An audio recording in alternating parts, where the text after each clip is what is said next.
The Russian invasion of Ukraine, happening thousands of miles away, is about to have a big impact here at home after slapping sanctions on Russia. President Biden and the White House warning Americans to be prepared for economic strain. Defending freedom will have cost for us as well, and here at home. We need to be honest about that. Should people across the country expect to see that kind of a number when they go to gas up their car? $5, $6? Well, again, I think as you heard the president say last week, standing up for our values is not without cost. What we're trying to do is minimize that cost. So I don't have a prediction of it right now because we're trying to minimize the impact on the global energy markets. Response to our sanctions will be painful for America, and the Department of Homeland Security is telling American companies to be ready for possible Russian cyber attacks, while Putin already unleashing a cyber assault on Ukraine today. And Russian tanks and troops are, quote, uncoiled from their holding positions and are ready to go. Before we get our reaction, let's go to Bill Hemmer.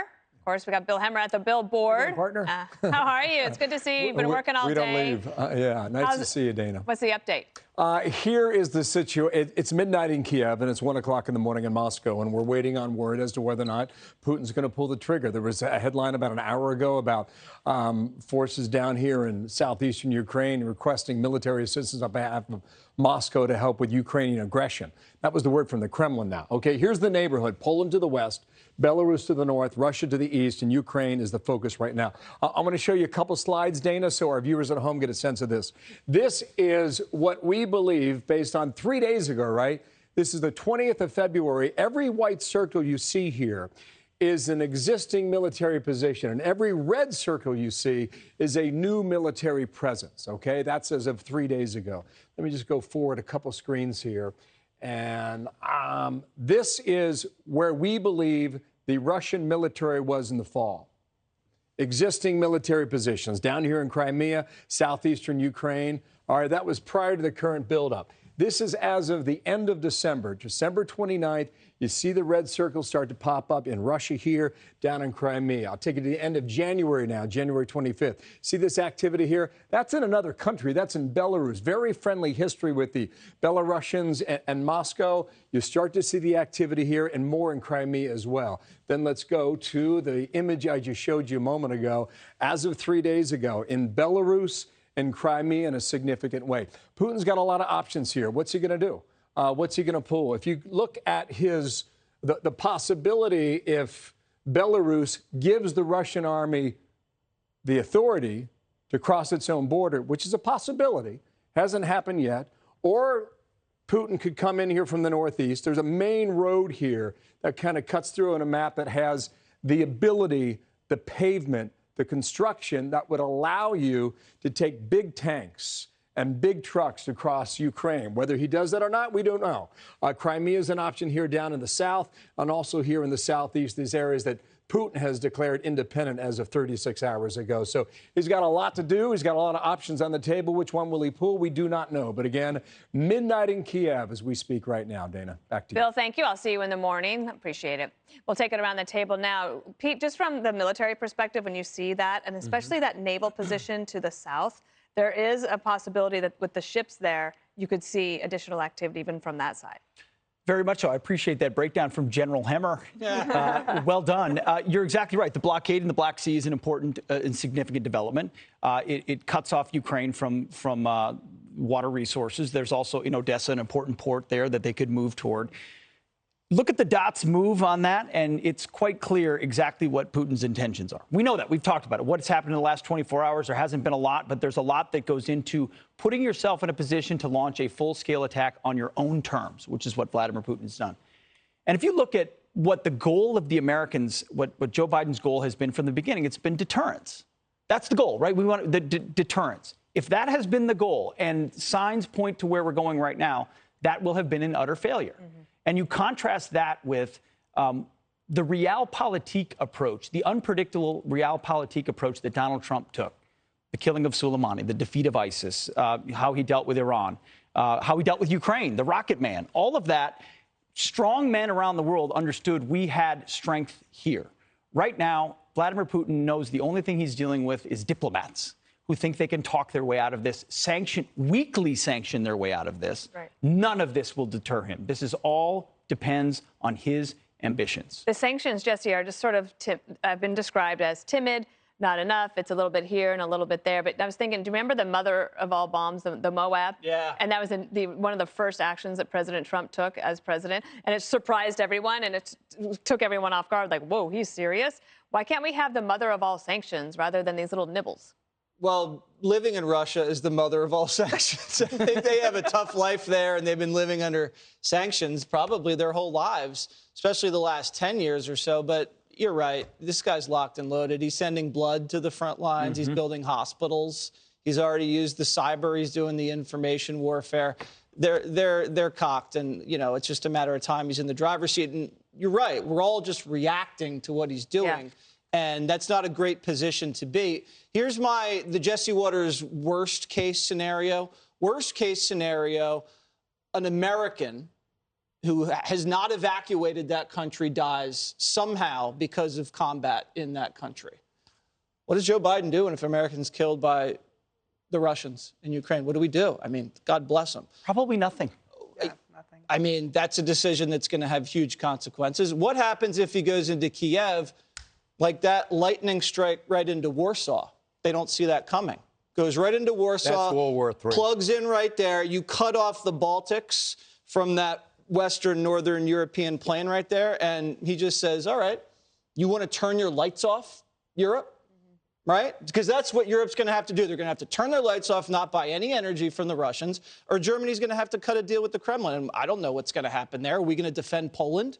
We're going to send people into Poland in 2022? I don't know. So my best case scenario is this. He goes into Kiev and stops there. And we just load that country up full of weapons and military equipment and just bleed him dry with an insurgency that will be the last military maneuver that Vladimir Putin ever makes. That's the best case scenario. What Joe Biden has to do now, he's got to cut the gas tax. He's got to do it tomorrow. He also has to beg OPEC a little harder because he already begged OPEC to boost production, and they flipped him the bird. He's got to start threatening the Saudis with something or besides please. And, you know, other than that, he's not going to do Keystone, but he's got to lift these freezes on these leases on the federal lands. And that has to happen immediately because you can't wait till it gets to $4 a gallon. Can't wait. Got to do it now. Geraldo, control room, if we have the Clapper sound, if you could pull that up. So this is James Clapper. He was the director of national intelligence under President Obama. In 2014, when President Obama was in office, Russia invaded Crimea, took Crimea, and here's what Clapper thinks about that decision now. Putin clearly is a lot more emboldened than he was 8 years ago, and we have a lot better intelligence. I wish we, as an administration, had been more aggressive in 2014. You think? If they should have been more aggressive in 2014, is there anything that we have learned about what we should do in 2022? It's jaw-dropping how mild and meek our response was to the seizure of Crimea. Almost as soon as it happened, people were saying, well, Crimea is really historically part of Russia, and Sevastopol, the big Navy base, is there. You know, the little, what are they, green men, purple men, whatever they were, you know, were almost expected, and then it just went, and something else happened, and the world's attention shifted. We could have fought them there. Let me start by just disagreeing respectfully with the major on Biden. I think President Biden's team has accurately forecast everything Putin was going to do and is now doing.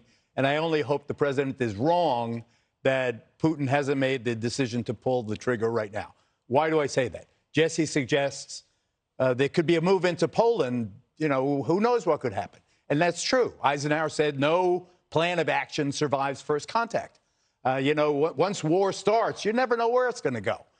So I pray that this remains a relatively localized Ukrainian phenomenon. I feel sorry for the Ukrainians. We'll fight them in the alleyways and arm everybody. The insurgency will bleed Putin and all the rest of it. But what happens? Some Ukrainian guy gets a hold of a nuke or something, or there's some provocation, or one Russian general oversteps, or, you know, Polish guys do die, or Americans do die, or some other, you know, outrageous act happens, as often happens in all-out war with these tanks and jets and artillery and missiles and all the rest of it. I fear that unless we can stop this thing now, this could be the beginning of awful, awful consequence. This could be World War III has to start someplace if we're going to have that horrible scenario and all these weapons, all these people occupying the same battle space.